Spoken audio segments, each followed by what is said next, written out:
సాక్ష్యమిచ్చేదా మన స్వామి యేసు దేవుడంచు సాక్ష్యమిచ్చేదా సాక్ష్యమిచ్చేదా మన స్వామి యేసు దేవుడంచు సాక్ష్యమిచ్చేదా సాక్ష్యమనగ గనిన వినిన సంగతులను తెలుపుటై సాక్ష్యమనగ కనిన వినిన సంగతులను తెలుపుటై సాక్ష్యమిచ్చు కొరకు నన్ను స్వామి రక్షించినంచు సాక్ష్యమిచ్చేదా మన స్వామి యేసు దేవుడంచు సాక్ష్యమిచ్చేదా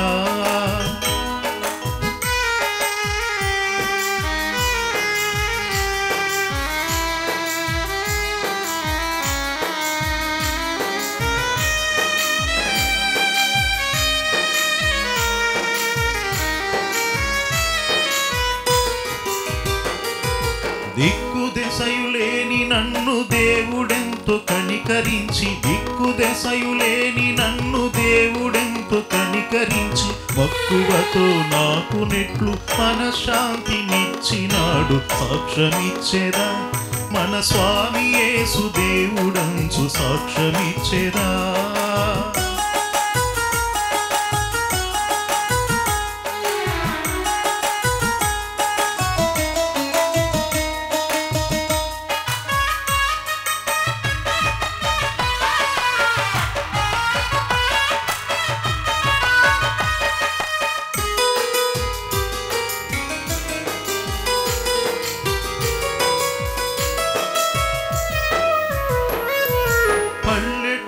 జనుల రక్షణ భారమున పైని గలదు పల్లెటూళ్ళ జనుల రక్షణ భారమున పైని గలదు పిల్లలకును పెద్దలకును ప్రేమతో నా స్వానుభవము సాక్ష్యమిచ్చేదా మన స్వామి యేసు దేవుడంచు సాక్ష్యమిచ్చేదా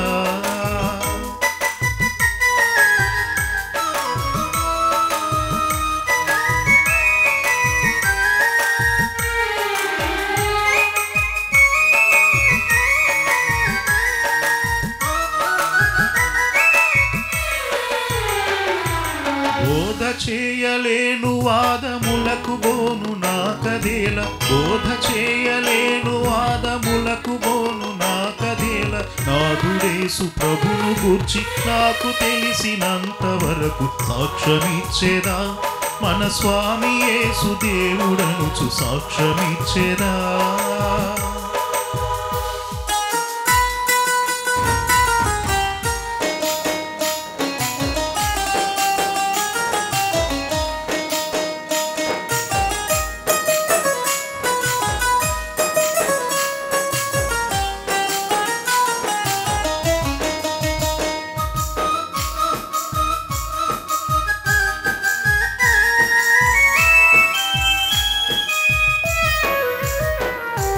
పాపులకును మిత్రుడంచు ప్రాణముసగి లేచెనంచు పాపులకును మిత్రుడంచు ప్రాణముసగి లేచెనంచు పాపముల క్షమించునంచు ప్రభుని విశ్వసించుడంచు సాక్ష్యమిచ్చేదా మన స్వామి యేసు దేవుడనుచు సాక్ష్యమిచ్చేదా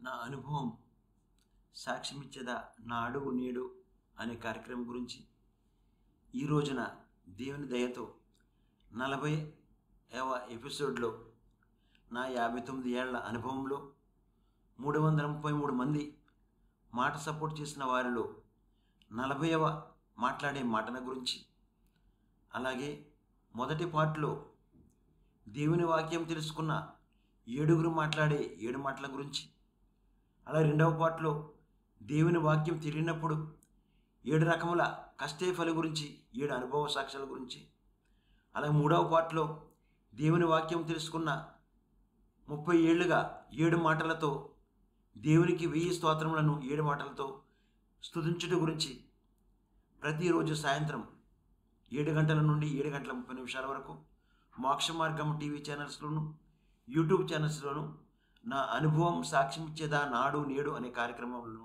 333 ఎపిసోడ్లలో 1000 స్తోత్రములు చెల్లించుట గురించి సాక్ష్యం ఇచ్చేదా. ముందుగా మొదటి పాటలో 7గురు మాట్లాడే 7 మాటలలో మొదటి మాట 1965లో నాడు నిరుపేదలైన డైలీ కూలీలు ఆంధ్రప్రదేశ్ తెలంగాణలో కొన్ని పల్లెటూర్లలో ఉంటున్న అన్ని మతాలలో అన్ని కులాలలో ఉన్నటువంటి నిరుపేదలైన డైలీ కూలీలుగా ప్రతిరోజు రోడ్డు ప్రక్కన మామిడికాయలు అట్లా చిన్న చిన్న వ్యాపారాలు చేసుకుంటూ అనేక మంది ఆ వ్యాపారాల ద్వారా వచ్చే ఆదాయం ద్వారా నిరుపేదలుగా అనేక మంది చూడటం జరిగింది. అలాగే 2024లో నేడు నిరుపేదలైన వారసులు పట్టణాలలో ఫారిన్ కంట్రీస్లలో పనులు చేస్తున్నారు. ప్రభుత్వ పథకాలు వస్తున్నాయి. గ్రామాలను అనేక మంది దత్తత తీసుకునేవారుగా అనేక మంది వస్తున్నారు. అటువంటి వారికి మనకు మాట సపోర్ట్ చేసిన, మన గ్రామానికి సపోర్ట్ చేసిన, మనకు సపోర్ట్ చేసిన వారి అందరికీ కూడా మనము కృతజ్ఞతలు తెలియచెప్పడం చాలా మంచిది. అలాగే రెండవ మాట, 1965లో నాడు ఆంధ్రప్రదేశ్ తెలంగాణలో కొన్ని పల్లెటూర్లలో అన్ని మతాలలో అన్ని కులాలలో ఉండే నిరుపేదలైన పిల్లలు చదువుకునే స్తోమతలైనటువంటి వారు అనేక మంది బాల కార్మికులుగా ఆ రోజుల్లో అనేక మంది తాపి మేస్త్రి చేతి కింద సిమెంటు ఇసుక కలపటం, అలాగే ఇసుక మోయటం, అలాగే తాపి మేస్త్రి చేతి కింద అనేక మంది పిల్లలు పనిచేయటం నేను చూడటం జరిగింది. ఆ నిరుపేదలైన పిల్లలు చదువుకునే స్తోమతలైనటువంటి వారికి 2024లో నేడు ప్రభుత్వ పథకాల ద్వారా అనేక మంది పిల్లలు చదువుకోవడం జరుగుతుంది. అంతే మాత్రమే కాకుండా తల్లిదండ్రులైనటువంటి వారు అప్పైన కష్టమైన చేసి పిల్లలకు ఫీజులు కట్టి మంచి స్కూళ్ళలో జాయిన్ చేసి తల్లిదండ్రులుగా అనేక మంది చదివిస్తున్నారు. అలాగే ఫారిన్ కంట్రీస్ వెళ్ళటానికి చదువు కొరకు అలాగే తల్లిదండ్రులు బ్యాంకుల్లో లోన్ తీసుకుని ఈఎంఐ ప్రతి నెల కట్టేలాగా లోన్ తీసుకుని కూడా అనేక మంది పిల్లలను ఫారిన్ కంట్రీస్కి పంపిస్తున్నారు. అటువంటి తల్లిదండ్రులకు మనందరం కూడా ప్రత్యేకమైన కృతజ్ఞతలు తెలియచేయటం మంచిది. మూడవ మాట, 1965లో నాడు నిరుపేదలైన వృద్ధులు, వికలాంగులు, విధవరాండ్రులు మన ఆంధ్రప్రదేశ్ తెలంగాణలో అనేక పల్లెటూర్లలో అన్ని కులాలలో అన్ని మతాలలో ఉండే అయినటువంటి ఈ వృద్ధులకు, వికలాంగులకు, విధవరాండ్రులను ఆ రోజుల్లో మరి ఆ కుటుంబంలో ఉన్నటువంటి రెండవ కూతురుగా ఉన్నటువంటి ఆ కూతురు అనే ఆమె వారిని సరిగ్గా చూడకుండా, వారికి సదుపాయం లేకుండా, సరైన బట్టలు వేయకుండా అటువంటి వృద్ధులను, వికలాంగులను, విధవరాండ్రులను ఆ రోజుల్లో రెండవ కూతురుగా ఉన్నటువంటి ఆమె అనాథాశ్రమాలను తీసుకెళ్ళి అనాథాశ్రమంలో పెట్టేవారుగా అనేక మంది ఉండటం మనం చూస్తూనే ఉన్నాం. అలాగే నేడు వృద్ధులకు, వికలాంగులకు, విధవరాండ్రులకు అనేక ప్రభుత్వ పథకాలు రావటం ద్వారా, వారికి పింఛన్లు రావటం ద్వారా మరి రెండవ కూతురుగా ఉన్నటువంటి ఆ కూతురు మరి ఆ ఇంటిలో వృద్ధులను, విధవరాండ్రులను, వికలాంగులను ఇంటిలో పెట్టుకుని మంచి భోజనం పెట్టి బట్ట కట్టి మంచిగా చూస్తున్నారంటే కారణం వారికి ప్రభుత్వ పథకాలు వస్తున్నాయి కాబట్టి, వారికి పింఛన్లు వస్తున్నాయి కాబట్టి రెండవ కూతురుగా ఉన్నటువంటి ఆమె ఇంటిలోనే పెట్టుకుని వాళ్ళందరినీ చూస్తున్నందుకు ఆ రెండవ కూతురు అన్నటువంటి ఆమెకి నా ప్రత్యేకమైన కృతజ్ఞతలు తెలియజేస్తున్నాను. అలాగే నాలుగవ మాట, 1965లో నాడు నిరుపేదలైన పుట్టుక క్రైస్తవులు వారానికి ఒక్కసారే సంఘానికి చర్చికి వెళ్ళి కుటుంబ సమేతంగా దేవుని స్తుతించి మహింపరిచి గణపరిచి మిగిలిన వారమంతా కూడా ఆ పుట్టుక క్రైస్తవులు అనేక మంది మరి రోడ్డు పక్కనే జ్యూసులు అమ్ముకోవటం కానీ, ఆ రోడ్డు పక్కన మామిడికాయలు అమ్ముకోవటం కానీ, ఆ రోడ్డు పక్కన పాత బట్టలు పెట్టి అమ్ముకోవటం కానీ, అనేక కూరగాయలు పెట్టి అమ్ముకోవటం కానీ, నిరుపేదలంటే పుట్టుక క్రైస్తవులుగా ఉన్నటువంటి వారు అటువంటి చిన్న చిన్న వ్యాపారాలు చేసి వారు ఆ రకంగా మరి ఉండటం నేను చూడటం జరిగింది. మరి 2024లో నేడు పుట్టుక క్రైస్తవులంటే వారసులు మరి పట్టణాలలో ఫారిన్ కంట్రీస్లలో ఉంటున్నారంటే, గొప్పగా ఆశీర్వదించబడ్డారంటే వారి కుటుంబం అంతా మంచి బిల్డింగ్లు కట్టుకుని మరి ఫారిన్ కంట్రీస్లో విమానాల్లో వెళ్ళి మంచిగా సదుపాయంగా సంపూర్ణమైన ఆరోగ్యంగా కోటేశ్వరులుగా ఉంటున్నారంటే కారణం మనకు జన్మనిచ్చినటువంటి ఆ పుట్టుక క్రైస్తవులైన తల్లిదండ్రుల్లో చేసిన ప్రార్థన, వారి యొక్క కష్టే ఫలి ద్వారానే ఈరోజు మనం ఈ స్థితిలో ఉన్నామన్నది ఎన్నటికీ మర్చిపోకూడదు. అటువంటి తల్లిదండ్రులకు నా ప్రత్యేకమైన కృతజ్ఞతలు తెలియజేస్తున్నాను. మరి ఐదవ మాట, 1965లో ఆ రోజుల్లో 59 ఏళ్లకు పూర్వము నిరుపేదలైన పాస్టర్లు మరి పేదరికంతో ఉంటూ కట్టుకోవడానికి సరైన బట్ట లేక, తినడానికి సరైన తిండి లేక, వారి బిడ్డలను కూడా చదివించుకునే స్తోమత లేక, ఆ భార్యను కూడా పోషించే స్తోమత లేక, మరి ఎంత దూరమైనా కానీ నడుచుకుంటూ సైకిల్ కొనుక్కునే పరిస్థితి కూడా లేనప్పుడు నడుచుకుంటూ వెళ్ళి అటువంటి స్వార్థ సేవ చేసినటువంటి అటువంటి పాస్టర్లకు నా ప్రత్యేకమైన కృతజ్ఞత తెలియజేస్తున్నాను. మరి 2024లో అటువంటి పాస్టర్లు వారసులైనటువంటి మరి పాస్టర్లు ఈ రోజుల్లో మరి 3 రకాలైన పాస్టర్లని చూడటం జరిగింది. మొదటి రకమైన పాస్టర్లు మరి పట్టణాలలో ఫారిన్ కంట్రీస్లో మంచిగా సంపాదించుకుని కోటీశ్వరులుగా ఉంటూ పెద్ద పెద్ద ఫంక్షన్ హాల్లో అద్దెకు తీసుకుని మరి టీవీలో లైవ్ ప్రోగ్రాలు పెడుతూ పెద్ద పెద్ద చర్చిలు కడుతూ మంచి గొప్ప గొప్ప సువార్త సేవ చేస్తున్నటువంటి అటువంటి పాస్టర్లు కొందరైతే, మరి రెండవ రకమైన పాస్టర్లు మరి పాస్టర్లుగా ట్రైనింగ్ అయ్యి జీతాలుగా మరి అనేక చర్చిల్లో పనిచేయడానికి వెళ్ళి ఆ చర్చిలలో ఉన్నటువంటి ఆ పాస్టర్లతో గొడవలు పెట్టుకోవటం, ఆ సంఘంలో ఉన్నటువంటి సంఘ పెద్దలతో, శ్రేణ సమాజంతో, మ్యూజిక్ టీంతో, ఆ యవనస్తులతో అనేక మందితో పాస్టర్లు గొడవ పెట్టుకునే అటువంటి రకమైన పాస్టర్లు రెండవ రకమైన పాస్టర్లు. మరి మూడవ రకమైన పాస్టర్లు చూసినట్లయితే మరి కొండలలో కోనలలో అనేక పల్లెటూర్లలో వాహనాలు వెళ్ళని చోటకి అనేక మంది పాస్టర్లు ఇంకా పేదరికంలో ఉంటూ నడుచుకుంటూ వెళ్ళి కరపత్రాలు తీసుకువెళ్ళి వాక్యం చెప్పి అనేక మందికి వాక్యం వైపు నడిపిస్తున్నటువంటి అటువంటి నిరుపేదలైన పాస్టర్లకు నా ప్రత్యేకమైన కృతజ్ఞత తెలియజేస్తున్నాను. మరి 6వ మాట 1965లో నాడు నిరుపేదలైన సంఘస్థులు మన ఆంధ్రప్రదేశ్ తెలంగాణలో అనేక పల్లెటూర్లలో ఉంటున్నటువంటి ఆ సంఘస్థులు మరి వారానికి ఒక్కసారే కుటుంబ సమేతంగా కుటుంబం అంతా వెళ్ళి సంఘానికి వెళ్ళి దేవుని స్తుతించి మహింపరిచి ఆరాధించి ఆ కుటుంబంలో వారికి ఉన్నటువంటి ఆ సంఘంలో సంఘ పరిచర్యలో పాలిభాగస్తులుగా ఉంటూ ఎంతో నమ్మకంగా మరి అస్వార్థ పరిచర్య చేసే అటువంటి వారు ఆ రోజుల్లో అందరూ కలిసిమెలిసిగా ఉండి మరి స్వార్థ పరిచర్య చేసేవారు. మరి నేడు 2024 సంవత్సరంలో నేడు ఈ రోజుల్లో కూడా అన్ని సంఘాలలో ఉన్న వారి అందరి కొరకు చెప్తున్నాను. సంఘంలో ఉన్నటువంటి పరిచర్య స్వార్థ పరిచర్య చేయటం ఒక రకమైతే వారి ఇంటి దగ్గరికి వెళ్ళి వారి కుటుంబంతో ఉన్నటువంటి ప్రేమ మరొక రకంగా ఉంటుంది. అది ఎలాగంటే, మొదటిగా సంఘములో సంఘ పెద్దలుగా మంచి పేరు ప్రత్యేకతలు ఉన్నప్పటికీ మరి ఇంటిలో మామయ్యగా మరి కోడలను చూసే బుద్ధి, అలాగే కూతుర్ని కొడుకుని చూసే బుద్ధి, భార్యని చూసే బుద్ధి, ఆ బుద్ధి అనేది మంచిగా లేకుండా ఉండటం అది మంచిది కాదండి బ్రదర్. అలాగే సంఘములో స్త్రీల సమాజముగా పెద్ద ప్రార్థన పరురాలుగా మంచి పేరు ప్రఖ్యాతలు ఉన్నటువంటి ఆ స్త్రీలు ఆ సంఘములోనే మంచి పదవి ఉంటుంది, మంచి పేరు ఉంటుంది, మంచి ప్రార్థన పరురాలుగా గొప్పగా అనిపించేలాగా ఉండే ఆమె మరి ఇంటిలో వచ్చేటప్పటికీ కోడల్ని హింసించే మరి అత్తగా, కొడుకుని కూతుర్ని బాధపెట్టే తల్లిగా, భర్తను బాధించే భార్యగా అటువంటి బుద్ధితో ఉండటం మంచిది కాదండి సిస్టర్. అలాగే 4వ రకమైన సంఘములో గాయకురాలుగా పాటలు పాడటంలో మంచి పేరు ప్రఖ్యాతులు ఉన్నప్పటికీ మరి ఇంటిలో మరి అత్తను, మామయ్యను, మరిదిని, ఆడపడుచును, అలాగే కుటుంబీకులను అందరినీ కూడా మరి చూసుకునే విషయంలో ఆ బుద్ధి అనేది బాగోలేదంటే అది మంచిది కాదు సిస్టర్. అలాగే 5వ రకం సంఘములో మీ చర్చిలో ట్రెజరర్గా మంచి పేరు ఉన్నది, కానీ మీ కుటుంబంలో భార్యను చూసే విషయంలో, కొడుకుని కూతుర్ని చూసే విషయంలో, అల్లుడిని చూసే విషయంలో, మరి మేనకోడల్ని అల్లుడిని చూసే విషయంలో మీ బుద్ధి అనేది సరిగా లేదంటే అది మంచిది కాదు బ్రదర్. 6వ రకం సంఘములో మీ సంఘములో మ్యూజిక్ టీముగా చాలా మంచి పేరు ప్రఖ్యాతి ఉన్నది, కానీ మీ ఇంటిలో మీ అన్నను, వదినను, తల్లిని, తండ్రిని, అత్తను, మామను, ఆడపడుచుని, వదినని అందరినీ కూడా మంచిగా చూసే విషయంలో మీ బుద్ధి బాగోలేదంటే అది మంచిది కాదు సిస్టర్. మరి 7వ రకం సంఘములో ఈ సంఘములో పాస్టర్గా మంచి వాక్యం చెప్పడంలో, మంచి మరి పిట్టకథలు చెప్పడంలో మంచి పేరు ప్రఖ్యాతులు ఉన్నటువంటి ఆ పాస్టర్ గారు ఆ సంఘములో మరి సంఘ పెద్దలతోటి, తోటి పాస్టర్లతోటి, శ్రేణ సమాజంతో, సంఘస్థులతోటి, ఆ యవనస్తులతోటి అనేక మందిలతో గొడవ పెట్టుకోవటము అనేది అది మంచి బుద్ధి కాదు పాస్టర్ గారు. కనుక brother and sister and pastor గారు, అందుకే మీ నోటిని అదుపు చేయండి, మీ మాటను పొదుపు చేయండి, మీ బుద్ధికి రక్షణ పొందండి. అప్పుడే మీ కుటుంబంలో సంతోషము, సమాధానముగా దీవించబడతారని నా అనుభవం సాక్ష్యమిస్తున్నాను.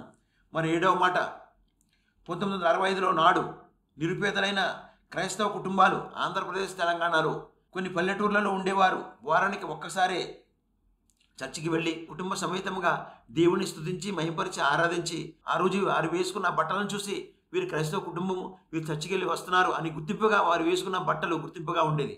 మరి నేడు 2024 సంవత్సరంలో నేడు క్రైస్తవ కుటుంబాలుగా, కోటేశ్వరులుగా, ఆస్తికర్తలుగా మరి పెద్ద పెద్ద అపార్ట్మెంట్లు, పెద్ద పెద్ద బిల్డింగుల్లో, పట్టణాల్లో, ఫారిన్ కంట్రీస్లో ఉంటున్నారు. అయినప్పటికీ వారికి సంతోషం లేదు, సమాధానం లేదు, సంపూర్ణమైన ఆరోగ్యం లేదు. ఎందుకంటే వారి కుటుంబంలో వారు మాట్లాడుకునే మాట వల్లే వారి కుటుంబాలు చిందాబందనయ్యి ఒకరికొకరు మాట్లాడుకోకుండా వారు చూసినట్లయితే ఒకే ఇంటిలో ఉంటున్న చిన్న వదిన మరిదిని కలిపేది మాట్లాడే మాట, ఒకే ఇంటిలో ఉంటున్న చిన్న వదిన మరిదిని విడదీసేది కూడా మాట్లాడే మాట, అలాగే ఒకే ఇంటిలో ఉంటున్న బావ మరదలను కలిపేది మాట్లాడే మాట, ఒకే ఇంటిలో ఉంటున్న బావ మరదలను విడదీసేది కూడా మాట్లాడే మాట. అలాగే ఒకే ఇంట్లో ఉంటున్న పెద్ద బావ మరదలను కలిపేది మాట్లాడే మాట, ఒకే ఇంట్లో ఉంటున్న పెద్ద బావ మరదలను విడదీసేది కూడా మాట్లాడే మాట, ఒకే ఇంట్లో అందరినీ కలిపేది మాట్లాడే మాట, ఒకే ఇంట్లో అందరినీ విడదీసేది కూడా మాట్లాడే మాట. కనుక brother and sister and pastor గారు, దైవ సేవకులు ఎవరైనా కానీ ఈ నా మాటలు వింటున్నా మీరు మీ కుటుంబంలో సంతోషము సమాధానముగా కొడుకు కోడలు కూతురు అల్లుడు మనవలు మనవరాలు అందరూ మీ సంతానం అందరూ కలిసిమెలిసి ఉండాలంటే మీరు చేయవలసింది, అందుకే మీ నోటిని అదుపు చేయండి, అందుకే మీ మాటను పొదుపు చేయండి, మీ బుద్ధిని రక్షణ పొందండి. అప్పుడే మీ కుటుంబంలో సంతోషము సమాధానంగా దీవించబడతారని నా అనుభవం సాక్ష్యం ఇస్తున్నాను. ఇప్పుడు ఒక స్తుతిగీతం విందాం. స్తుతిగీతం విన్న తర్వాత 3వ పార్ట్లో దేవుని వాక్యం తెలుసుకున్న నేను 30 ఏళ్లుగా 7 మాటలతో ఏ రకంగా దేవుడు స్తుతిస్తున్నానో మీకు అందరికీ చెప్పబోతున్నాను.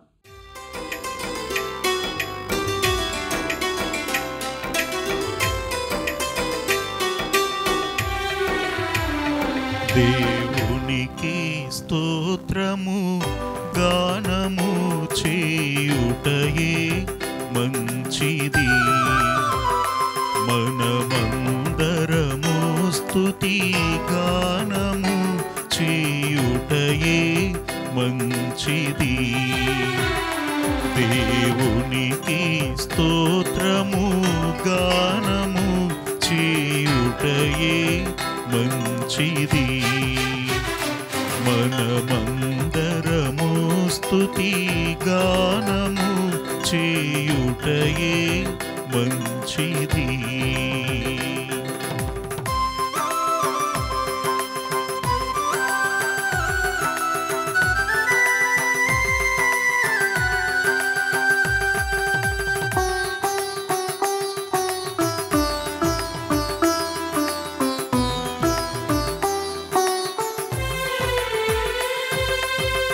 దీనులకు అండాయనే భక్తిహీనులకు కూర్చును,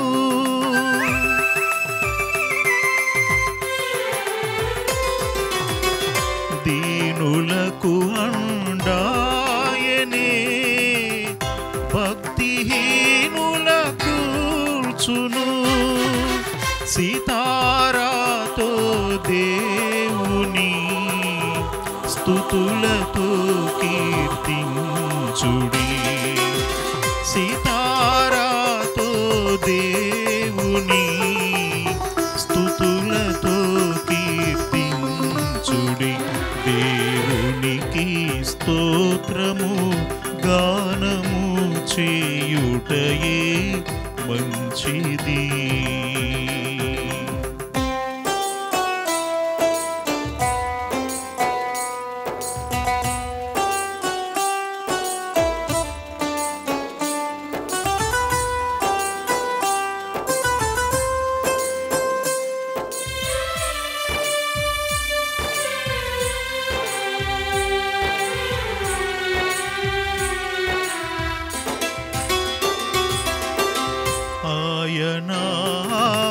ఆకాశము మేఘములతో కప్పును,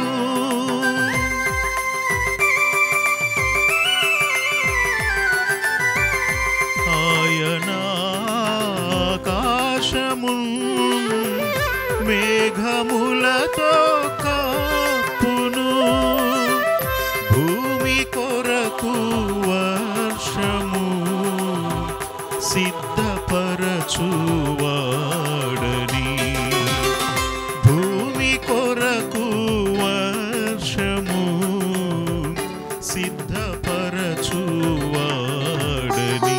దేవునికి స్తోత్రము గానము చేయుటయే మంచిది.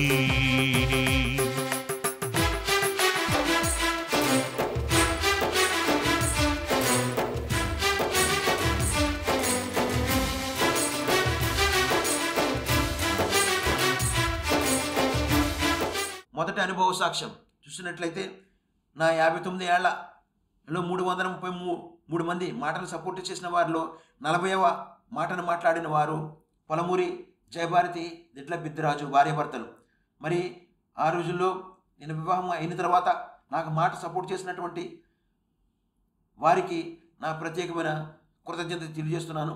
ప్రభునందు నిద్రించిన మా తండ్రి దిట్ల సంపతరావు గారికి పాదాభివందనాలు తెలియజేస్తున్నాను. రెండవ అనుభవ సాక్ష్యం 1987లో నాడు దేవుని వాక్యం తెలియనప్పుడు హైదరాబాదులో నిరుద్యోగ సమస్యతో తినడానికి సరైన తిండి లేక, కట్టుకోవడానికి సరైన బట్ట లేక, ఉద్యోగం లేక ఎంతో నిరుద్యోగ సమస్యతో హైదరాబాదులో బాధపడటం జరిగింది. మరి మూడవ అనుభవ సాక్ష్యం చూసినట్లయితే 1988లో మరి పోలీసు ఉద్యోగం రాక దేవుని వాక్యం తెలియనప్పుడు హైదరాబాదులో అలా రోడ్లంటా తిరుగుతున్నప్పుడు ఒక ఆయన నన్ను పనికి పిలిచి యూసుఫ్గూడ చెక్ పోస్టులో 15 రూపాయలు టైల్స్ పని నేర్చుకోవడానికి లేబర్ అడ్డ మీద నుంచి నన్ను పనికి తీసుకెళ్ళడం జరిగింది. అప్పుడు లేబర్ అడ్డ మీద పనికి వెళ్ళినప్పుడు నేను అన్న బాక్స్ పట్టుకెళ్ళినప్పుడు నాకంటే సీనియర్ మేస్త్రులు, నాకంటే పెద్ద మేస్త్రులు నేను అక్కడ పని నేర్చుకుంటానని, నాకంటే వాళ్ళకంటే నాకు ఎక్కువ కూలి ఎక్కువ వస్తుందని వారు ఏం చేసేవారంటే నేను మధ్యాహ్నం భోజనం చేసే సమయానికి నేను పట్టుకెళ్ళిన బాక్సులో అన్నమంతా తినేసి ఆ బాక్సులో ఇసుకను, సిమెంటును, టైల్స్ ముక్కలను, కుక్క లిటర్ను, పేడను అటువంటివి ఆ బాక్సులో వేసి పెట్టేవారు. అటువంటి మధ్యాహ్న సమయంలో భోజనం లేక వస్తువులతోటే పని చేసుకుంటూ అలాగే తొందరగా ఇంటికి వెళ్దామంటే నేను వేసుకెళ్ళిన సైకిల్ కూడా ముందు వెనక చక్రాలకు పంచర్ కూడా వేసుకోవడం లేకుండా పినిస్తో ముందు వెనక కూడా రంధ్రాలు పెట్టేసేవారు. అప్పుడు ఎంతో దూరం నుంచి 10 కిలోమీటర్లు 15 కిలోమీటర్ల నుంచి ఆ పని అంతా అయిన తర్వాత నడుచుకుంటూ ఇంటికి వెళ్ళేటప్పటికి నైట్ 10-11 అయ్యేది. మరి అటువంటి పరిస్థితిలోంచి అనేక రకాలుగా మరి బాధపడుతూ అటువంటి పనులు నేర్చుకోవడం జరిగింది. మరి నాలుగవ అనుభవ సాక్ష్యం చూసినట్లయితే దేవుని వాక్యం తెలియనప్పుడు అనేక ఆర్థిక సమస్యలతో ఈ 15 రూపాయల కూలి సరిపోక రూముల కిరాయిలు కట్టడానికి, మేము ఉండటానికి, ఇంట్లో సరుకులు తెచ్చుకోవడానికి మరి అనేక ఆర్థిక సమస్యలతో బాధపడుతూ మరి వేరే వాళ్ళ దగ్గర వడ్డీగా మరి 500, 200 వడ్డీకి తీసుకుని ప్రతి వారం కూడా వడ్డీ కట్టే అటువంటి పరిస్థితి ఉండటం జరిగింది. మరి ఐదవ అనుభవ సాక్ష్యం 1991లో నాడు దేవుని వాక్యం తెలియనప్పుడు హైదరాబాద్ వచ్చినప్పటి నుంచి ఇల్లు అద్దెగా ఉండాలి కాబట్టి హైదరాబాద్లో 12 చోట్ల ఇల్లు అద్దెగా ఉండటం జరిగింది. అటువంటి ఇల్లు మరి హైదరాబాద్లో ఉన్నటువంటి వెంకటగిరిలో, యూసుఫ్గూడ చెక్ పోస్ట్ దగ్గర ఉన్న వెంకటగిరిలో 700 రూపాయలకు ఇల్లు అద్దెగా తీసుకుని ఆ ఇంట్లో ఉండటం జరిగింది. ఆరవ అనుభవ సాక్ష్యం 1994లో నాడు దేవుని వాక్యం తెలియనప్పుడు హైదరాబాద్లో మరి ఇప్పుడైతే భోజనం ప్రతిరోజు కూడా భోజనం లేకుండా పనిచేస్తూ అంత దూరం మరి నడిచి వెళ్ళి ఇంటికి వస్తున్నానో మరి చాలా వీక్నెస్ అయిపోయి మరి 7 రకాలైన అనారోగ్యాలు నన్ను అటాక్ చేయడం జరిగింది. మరి 7 రకాలైన అనారోగ్యాలు 4వ రకమైన అనారోగ్యం చూసినట్లయితే 2 ఏళ్ళు మూతికి పక్షవాతం వచ్చి ఆ మూతి వంకరపోవడం జరిగింది.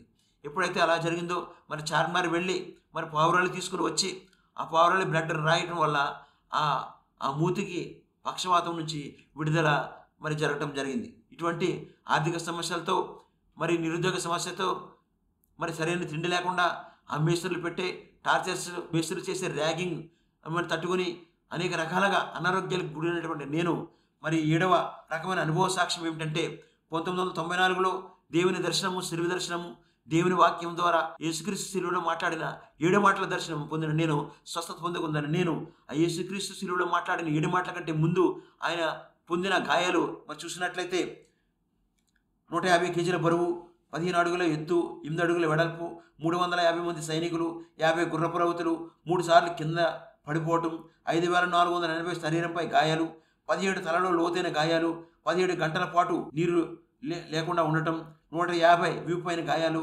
6.5 లీటర్ల రక్తం మన పాపాల కొరకు సిందించి శిలువపై మాట్లాడిన 7 మాటలలో 4వ మాట మత్తయి సువార్త 27వ అధ్యాయము 46వ వచనం, ఏలీ ఏలీ లామా సబక్తా, నా దేవా నా దేవా నన్నెందుకు చేయి విడిచితవని. శిలువలో మాట్లాడిన 7 మాటలకి 7 రకాలుగా దేవుని ఏ రకంగా స్తుతించానో 3 పార్ట్లో చూసినట్లయితే దేవుని వాక్యంతో సంబంధం కలిగి 7 మాటలతో 7 రకములుగా 1000 స్తోత్రం చెల్లించుట గురించి సాక్ష్యం ఏమిటంటే, మొదటి మాటతో దేవునికి ప్రతి ఉదయం స్తుతించుట కొరకు పాత నిబంధనలో 39 గ్రంథంలో నుండి 333 స్తుతించే వాక్యంలో 40వ స్తోత్రం, కీర్తన గ్రంథం 5వ అధ్యాయం 12వ వచనం, ఆశీర్వదించేవాడమైన దేవా మీకే స్తుతి స్తోత్రం చెల్లించమని దేవునికి ప్రతి ఉదయమున స్తుతించడం ద్వారా మీ కుటుంబంలో సంతోషం కలుగుతుందని నా అనుభవం సాక్ష్యమిస్తున్నాను. 2వ మాటతో దేవునికి ప్రతి మధ్యాహ్నమున మహిమపరచుట కొరకు పత్రిక పాఠ్యంలో 23 గ్రంథముల నుండి 333 స్తుతించే వాక్యములలో 40వ స్తోత్రం, 1 కొరింథీ 10:4వ వచనం, ఆత్మ సంబంధమైన ఒకే ఆహారమైన దేవా మీకే స్తుతి స్తోత్రం చెల్లించమని స్తుతించడం ద్వారా మీ కుటుంబంలో సమాధానం కలుగుతుందని నా అనుభవం సాక్ష్యమిస్తున్నాను. 3వ మాటతో దేవునికి ప్రతి సాయంత్రం గణపరచుట కొరకు సువార్త పాఠ్యంలో 4 గ్రంథముల నుండి 333 స్తుతించే వాక్యములలో 40వ స్తోత్రం, కీర్తన గ్రంథము 12వ అధ్యాయం 6వ వచనం, దేవాలయం కంటే గొప్పవాడైన దేవా మీకై స్తుతి స్తోత్రం చెల్లించమని గణపరచుడి ద్వారా మీ కుటుంబంలో సంతోషం, సమాధానము, సంపూర్ణమైన ఆరోగ్యంగా మీరందరూ ఉంటారని నా అనుభవం సాక్ష్యం ఇస్తున్నాను. 4వ మాటతో దేవునికి ప్రతి పరిశుద్ధ దినమున కృతజ్ఞత కానుక ఇచ్చటి గురించి సాక్ష్యం ఏమిటంటే, ఎవరైతే చిన్న వ్యాపారాలు చేసుకుంటున్నారో, ఎవరైతే డైలీ కూలి పనులకు వెళ్తున్నారో వారు ప్రతి ఒక్కరు కూడా ప్రతి ఆదివారం మరి 10% దేవునికి ఇవ్వండి. అంతే మాత్రమే కాకుండా ప్రతి వారం అయిన ఖర్చుల్లోంచి కూడా 10% ఇవ్వండి. అలాగే ప్రతి నెల ఎవరైతే జీతాలు తీసుకుంటున్నారో జీతాల్లోంచి ప్రతి నెల కూడా 10% ఇవ్వండి. ప్రతి నెల మీ ఇంటికి అయ్యే ఖర్చులోంచి కూడా 10% ఇచ్చినట్లయితే మీ సంఘ పాస్టర్లు ఎక్కడైతే మీ ప్రభురాత్రి భోజనం తీసుకుంటున్నారో, ఎక్కడైతే బాప్తిసం తీసుకున్నారో ఆ సంఘ పాస్టర్కి ఇచ్చినట్లయితే ఆయన చెప్పే వాక్యం ద్వారా అనేకులు వాక్యాన్ని తెలుసుకుని రక్షణ పొందడానికి కారకులు మీరే అయ్యే భాగ్యము దేవుడు మీకు కలిగిస్తాడని నా అనుభవం సాక్ష్యం ఇస్తున్నాను. 5వ మాటతో దేవునికి ప్రతిరోజు కృతజ్ఞత చెల్లించడం గురించి దేవుడు క్రైస్తవులకు ఇచ్చిన గొప్ప భాగ్యం ఏమిటంటే, ప్రతిరోజు అన్ని మతాలలో అన్ని కులాల్లో ఉన్నటువంటి కుటుంబాలలో ఈ ప్రతిరోజు కూడా మంచి జరిగింది, ఈరోజు దేవుని కాపుదలలో ప్రతి ఒక్కరికి మంచి జరిగిందని మనం దేవునికి స్తుతించినట్లయితే దేవుడు మన కుటుంబంలో మరి గొప్ప అద్భుత కార్యాలు జరిగిస్తాడని నా అనుభవం సాక్ష్యం ఇస్తున్నాను. ప్రతిరోజు మనం నిద్రించే సమయంలో మరి దేవునికి ప్రపంచంలో ఉన్న అందరి కొరకు మనం ప్రార్థన చేయాలి. మరి రాష్ట్రపతి, ప్రధానమంత్రి, మరి గవర్నర్, ముఖ్యమంత్రులు, అలా పోలీస్ అధికారులు, డాక్టర్లు, లాయర్లు, హైకోర్టు మరి జడ్జీలు, అలాగే పోలీస్ అధికారులు, ప్రభుత్వ అధికారులు, అలాగే వాహనాలు నడిపే డ్రైవర్లు అందరూ మరి విదేశాలు వెళ్ళేవారు, వచ్చేవారు, అలాగే నార్మల్ డెలివరీ ద్వారా ఆడబిడ్డకు, మగబిడ్డకు, కవలలకు జన్మించినందుకు పుట్టినరోజు జరుపుకున్న వారిని, పెళ్లిరోజు జరుపుకున్న వారిని, హాస్పిటల్ సంపూర్ణ స్వస్థ పొందుకొని ఈ రోజంతా వారందరినీ కూడా కాసి కాపాడేందుకు దేవునికి మనకు కృతజ్ఞతాస్తుతి చెల్లించినట్లయితే దేవుడు మన కుటుంబంలో గొప్ప అద్భుత కార్యాలు జరిగిస్తాడు. 6వ మాటతో దేవునికి ప్రతిరోజు సాక్ష్యంతో స్తుతించడం గురించి నా అనుభవ సాక్ష్యం ఏమిటంటే, 40వ ఎపిసోడ్లో 40వ మాటల గురించి, 40వ స్తుతించడం గురించి, 40వ మహిమపరచడం గురించి, 40వ గణపరచడం గురించి, 40వ కృతజ్ఞత కానుకల గురించి, 40వ కృతజ్ఞత స్తుతించడం గురించి, 40వ సాక్ష్యంతో స్తుతించడం గురించి, 40వ వేకువజామున విజ్ఞాపన ప్రార్థన గురించి, 40వ కలిపే మాట గురించి, విడదీసే మాట గురించి చెప్పే భాగ్యానికి దేవునికి స్తుతి స్తోత్రం చెల్లించుతున్నాను. మరి 7వ మాటతో దేవునికి ప్రతిరోజు వేకువజామున విజ్ఞాపన ప్రార్థన, నేను మీరు అందరూ కలిసి చేయవలసిన ప్రార్థన ఏమిటంటే, మొదటి పార్ట్లో నిరుపేదలైన డైలీ కూలీ పని చేసుకునే వారి కొరకు, నిరుపేదలైనటువంటి బిడ్డలు చదువుకునే స్తోమత లేని వారి కొరకు, నిరుపేదలైన వృద్ధులు, వికలాంగులు, వృద్ధాప్యంలో ఉన్నవారు, నిరుపేదలైనటువంటి సంఘ పాస్టర్లు, నిరుపేదలైన పుట్టుక క్రైస్తవులు, నిరుపేదలైన క్రైస్తవ కుటుంబాలు, నిరుపేదలైనటువంటి అన్ని కులాలలో అన్ని మతాలలో ఉన్నటువంటి వారందరి కొరకు మనందరం ప్రార్థన చేద్దాం. అలాగే అంతే మాత్రమే కాకుండా నిరుద్యోగ సమస్యతో అనేక మంది మరి పిల్లలు లేక, వివాహాలు జరగక, ఉద్యోగం లేక, అనేక రకాలుగా విదేశాలు వెళ్ళటానికి డబ్బు లేక, మరి అప్పులు తీరక అనేక రకాలుగా బాధపడుతున్న వారందరి కొరకు దేవుని స్తుతించి, మహింపరిచి, గణపరిచి మీరు నేను కలిసి మనందరం కలిసి ప్రార్థన చేద్దాం. మహాపరిశుద్ధుడు, ప్రేమ కలిగిన మా ప్రియ పరలోకపు తండ్రి, మీ ఘనమైన మీ ప్రశస్తమైన బంగారు పాదాలకు లెక్కలేని స్తుతి స్తోత్రాలు చెల్లించుకుంటున్నాను తండ్రి. ఇగో తండ్రి, ఈ రోజున 40 ఎపిసోడ్ చెప్పే భాగ్యం దయచేసినంత స్తోత్రాలు చెల్లించుకుంటున్నాను తండ్రి. టీవీ ద్వారా, ఇగో యూట్యూబ్ ద్వారా చూస్తున్న కుటుంబాలపై మీ హస్తం ఉంచండి, మీ కాపుదల ఉంచండి. ఎవరైతే సమస్యలతో బాధపడుతున్నారో ఆ సమస్యల నుంచి విడుదల కలిగించండి. ఈ దినాన ప్రభావ పుట్టినరోజు, పెళ్లిరోజు జరుపుకున్న వారిని, ఆ నార్మల్ డెలివరీ ద్వారా ఆడబిడ్డకు, మగబిడ్డకు జన్మించిన వారిని మీరు దీవించిన, ఆశ్రయించిన, మీ ధైర్య కాపుదల కాసి కాపాడండి. ఎవరైతే వివాహం జరగట్లేదని బాధపడుతున్నారో, తల్లిదండ్రులుగా మనశ్శాంతి లేకుండా మరి ఒక్క కుమార్తె, 2 కుమార్తెలు, 3 కుమార్తెలు ఉన్న గృహంలో ప్రభా వారి వివాహం జరగక వారి ఏజ్ పెరిగిపోతుందని, లావు పెరిగిపోతుందని, పొట్టుగా ఉన్నారని, నల్లగా ఉన్నారని, వివాహాలు జరగట్లేదని తల్లిదండ్రులుగా మానసికంగా కురిగిపోతున్నారు. అటువంటి వారిని, అటువంటి గృహంలో ఇప్పుడే ఈరోజే నేను శుభకార్యం జరిగించవలసిన ప్రార్థిస్తున్నాను తండ్రి. మగబిడ్డ ఉన్న గృహాల్లో కూడా మరి తల వెంట్రుకలు ఊడిపోయి, బట్టబుర్ర అయిపోయి, లావుగా ఉన్నాడని, ఏజ్ పెరిగిపోతుందని, పొట్టుగా ఉన్నాడని, సన్నగా ఉన్నాడని, ఏజ్ పెరిగిపోతుందని తల్లిదండ్రులు అనేక మంది కూడా మానసికంగా మరి సంతోషం లేకుండా, సమాధానం లేకుండా బాధపడుతున్నారు. వారి కుటుంబాల్లో కూడా ప్రభా ఇప్పుడే శుభకార్యం జరిగించమని, అలాగే వివాహం జరిగి 2 సంవత్సరాలైనా గర్భఫలం లేదని అనేక మంది మామగారు అనే మాటలకు, భర్త అనే మాటలకు, ఆడపడుచులు అనే మాటలకు బాధపడి నాయన ప్రభా కూలిపోతున్నారు. అటువంటి వారికి ఇప్పుడే గర్భఫలం దయచేయవలసిందిగా ప్రార్థిస్తూ, మీ దయలో, మీ కాపుదల్లో ఎవరైతే ఏదైతే అడుగుతున్నారో అన్నీ కూడా మీరు అనుగ్రహిస్తున్న విధానం బట్టి స్తోత్రాలు చెల్లించుకుంటూ మా ప్రభువును మీ ప్రియకుమారుడు యేసుక్రీస్తు నామములో ప్రార్థించి స్తుతించి వేడుకుంటున్నాను పరమ తండ్రి. ఆమేన్, ఆమేన్, ఆమేన్. దేవునికి స్తుతి స్తోత్రములు. ఈ రోజున 40 ఎపిసోడ్ చెప్పే భాగ్యం దేవుడు దయచేసినందుకు స్తుతి స్తోత్రాలు చెల్లించుకుంటూ 40వ ఎపిసోడ్ చూసిన మీ అందరికీ మరొకసారి నా ప్రత్యేకమైన కృతజ్ఞతలు తెలియజేస్తూ ఈ 40వ ఎపిసోడ్ మాటలను ముగిస్తున్నాను.